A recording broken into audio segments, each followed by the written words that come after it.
Hello à tous, aujourd'hui on va voir pourquoi les écolos sont chiants.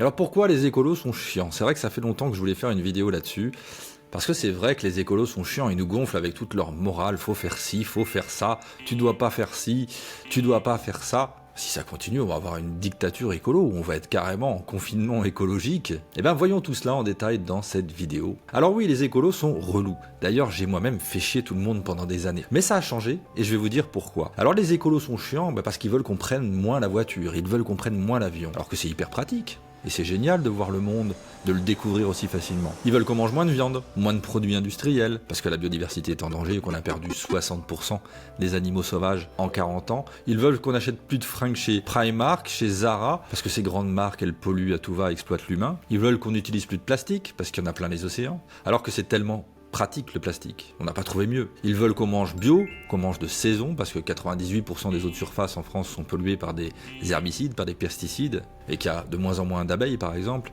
ou de pollinisateurs, et qu'on a des problèmes de santé incroyables qui naissent de tout cela, alors que c'est quand même cool de manger une tomate burrata quand on veut. Alors oui, les écolos sont relous, mais parce qu'ils veulent qu'on change tout, et surtout le plus gros problème, c'est qu'ils ont raison en fait. Tout ce qu'ils disent nous menace et on doit changer de système pour avancer. Et c'est parce que les écolos nous assènent des vérités qu'on n'a pas envie de regarder ou d'entendre qui sont aussi chiants. Et nous on aimerait beaucoup mieux faire l'autruche et continuer à faire avec des systèmes aussi pratiques, aussi peu chers, aussi rapides que ceux qu'on a actuellement. Et voilà, ils sont relous.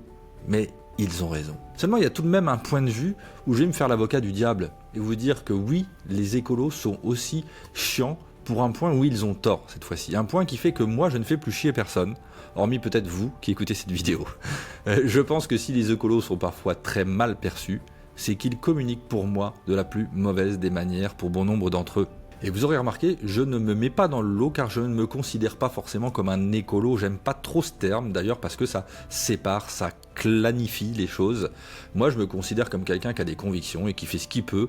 Et je ne me considère pas l'ennemi ou de quelqu'un ou en guerre contre quelque chose.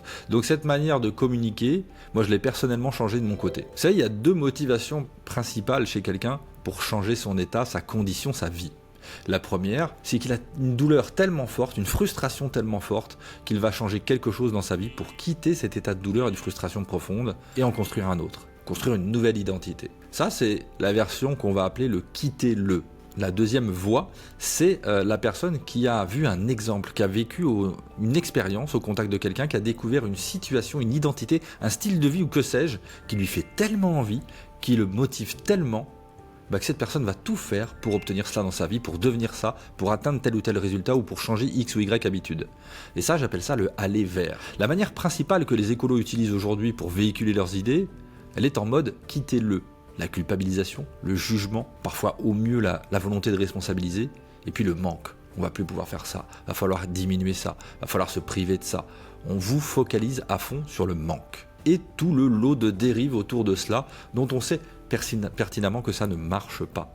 Cette manière de présenter les choses ne génère pas l'intérêt de la population. Ça crée de l'éco-anxiété à foison, tu portes toute la responsabilité de ce qui ne va pas dans ce monde, ça te rend malade, t'arrives même plus à être heureux dans ta vie. En gros, on crée de l'inertie, de l'inaction, une population d'angoissés, de dépressifs. Aujourd'hui, et depuis longtemps, j'ai choisi le mode de sensibilisation et de communication aller vers. En gros, pour que les gens rejoignent mes idées, je leur montre tous les avantages, tous les bénéfices personnels, parce qu'on est toujours quand même en priorité intéressé par soi, faut pas se mentir, et bien sûr par quand même les bénéfices collatéraux pour le monde et la planète, c'est la cerise sur le gâteau, mais en gros je leur fais du marketing presque pour rejoindre un style de vie plus écologique.